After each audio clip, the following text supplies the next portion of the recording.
Leimakong Army Camp ta changkhibadagi mafom khangdana pangkhiba Laishram Kamal Babu athuba matamda lengakna tekta kaidana imung manungda sinabiyu haina Kamal Babugi mayamba Laishram Bamchana apil tarukle Kasar district ke manung chada Gosaipurda leiba Laishram Bamchagi yumda pangthokpa paugi mifam amada wafam asi fongnukladuna mahakna hai Mahaki Manau Nupa Laishram Kamal Babu ase MES ki contractor oiraka imung punaba honaba icham chamna hingjaba misakne Mahak tekta kaidana imung manungda sinadaba Manipur lengakna honabiyu haina mahakna lengak ke pungthing chingsilakle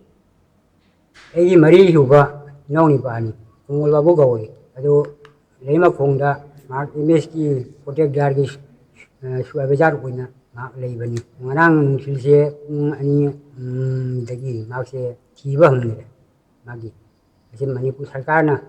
ina wasibu puthoknaba tang yamba mana hajari